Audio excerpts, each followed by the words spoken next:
Yo, what's going on, everybody? It's Magnif, another day, another shoot. Let's break down episode 3 on Pitch Please. All right, let's talk about. So here's my inspiration for today. All right, push until you tilt. Behavior builds mastery, and lighting as a metaphor.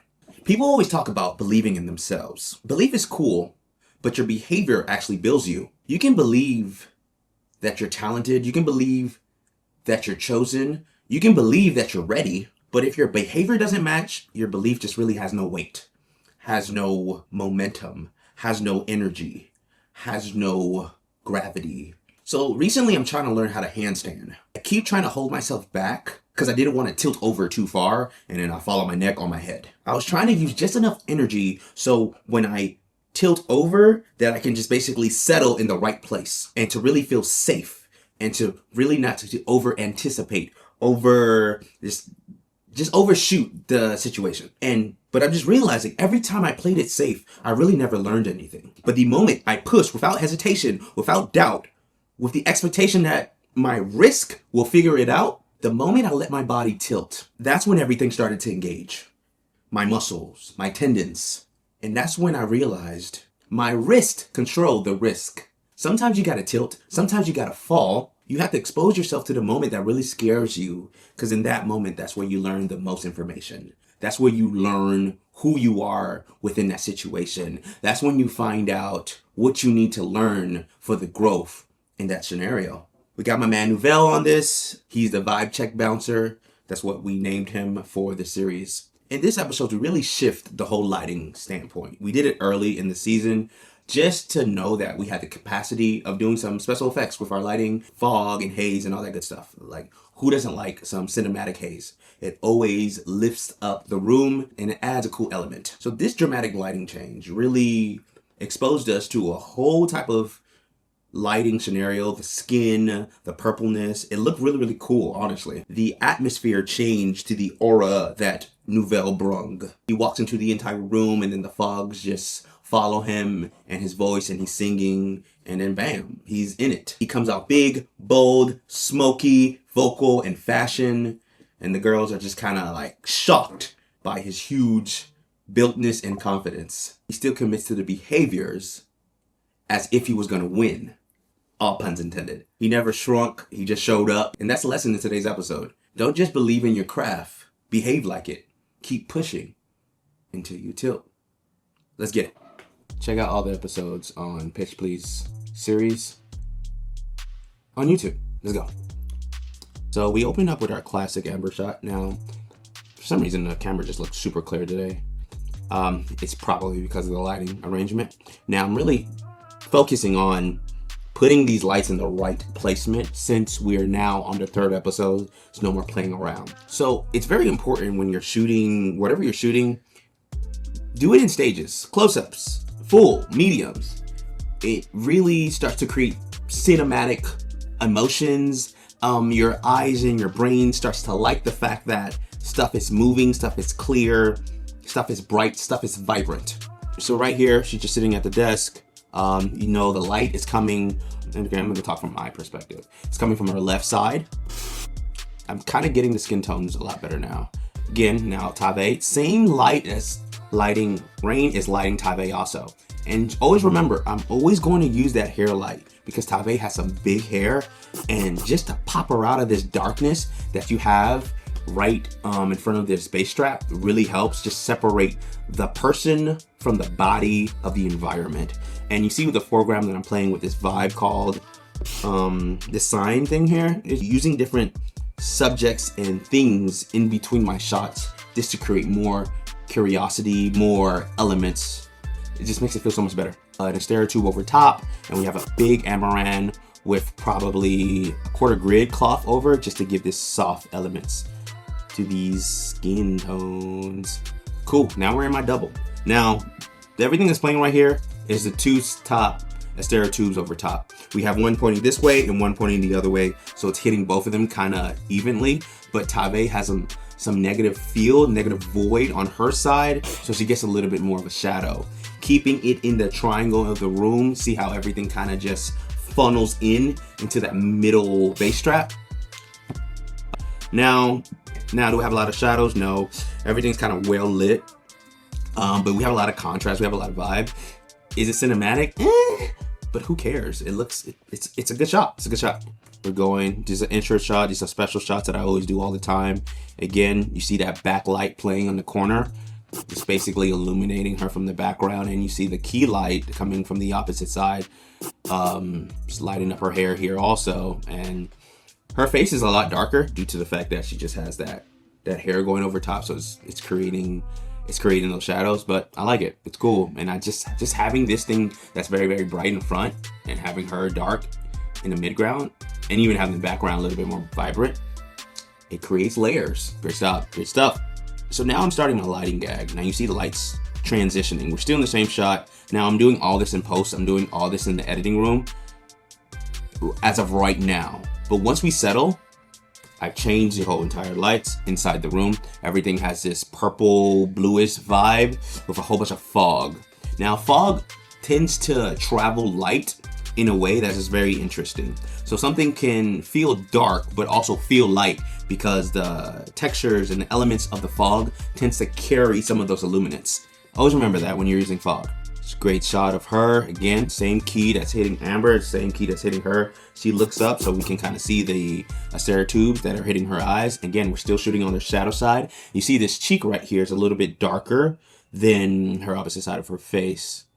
Now new veil walks in. These are specialty shots. Now I'm coming from the POV between the two girls. We had to clean out the whole entire studio. This is why I did not want to shoot this shot, because when you're flipping the world like this, it just becomes 10 times harder. And this one change probably took 30 minutes. Now, when you're going to your shots, when you're going to your shoots, when you're going to your projects, always think about these things prior. Don't just go in that day and say, oh, I'm going to flip the world because it's a good idea. Be prepared, be ready, because that little thing, if you don't have the necessary crew or equipment to do this time constraints starts to get into the way. And this is a free project and you don't want to get into time constraints. You don't want to make it hard. You don't want to make it a hard shoot so people don't want to come back. So we got to make it easy. Now again, we're just doing fog. Now the fog is kind of hiding all the cables on the floor. It was a great accident because the fog was so thick. Even the fog machine is getting hit by the fog. I have all these LED lights and I use this kind of blur effect just to move the LED lights everywhere to just make it seem like his aura is coming in the room. His aura, his vibe, his muse, his musicality is coming into the room. But you see how the fog kind of tones everything. Before we had the fog in the room, you can kind of see the separation a little bit better in Tabe's face. Right now, it blends it a lot better because fog just puts softness, haze just puts softness in the environment.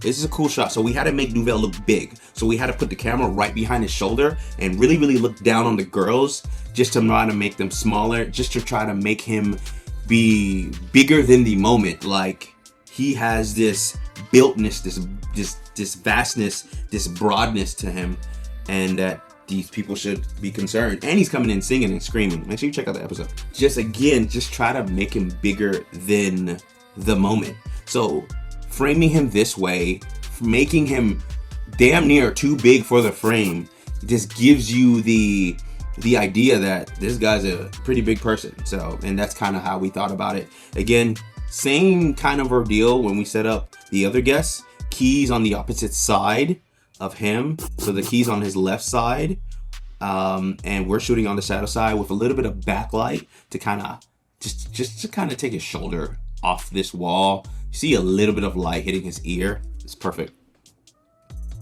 This shot, same shot as last time. He's just a little closer, but you see how it just makes him seem like he's bigger than everybody. Like the camera's so low and he's so high.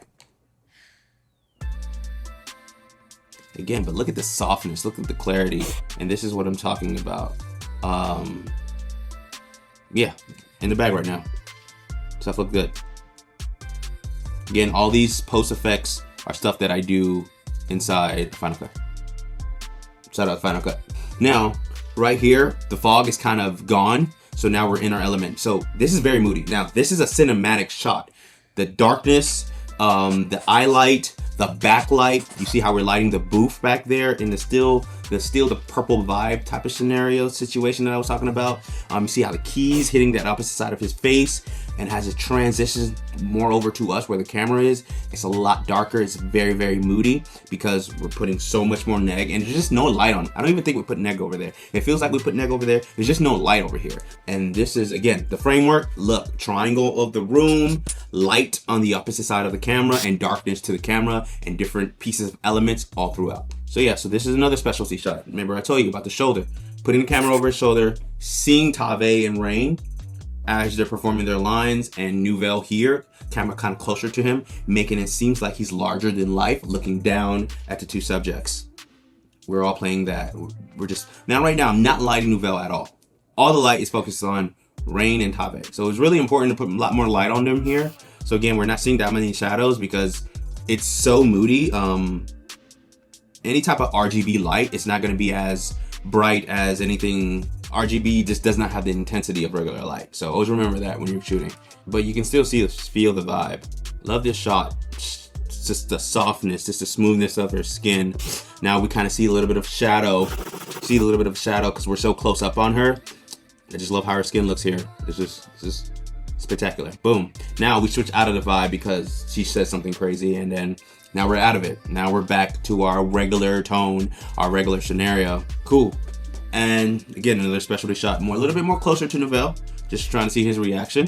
Now the LED wall is backlighting him, and his key light is touching him just a little bit. Still kind of in a mood because his face is a little dark. I would have brightened it up a little bit. I don't like the fact that the wall, the ceiling, is just blank, but we had to do it because that's just how our space looks.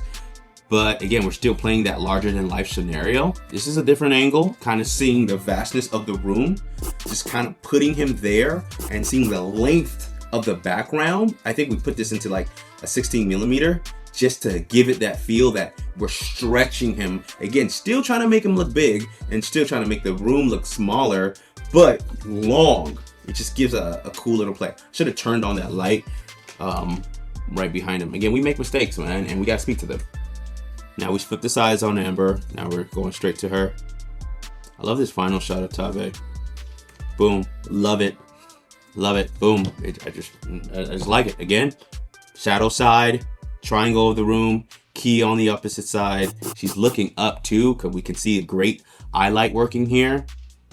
And yeah, this is the framework. This is cinematic lighting. Anyways, go check out the series, Pitch Please series. Yeah, man, this is something I've poured my heart into. I really want you guys' feedback, and go check it out. And until next time, see you next time, and see you in episode 4. Deuces.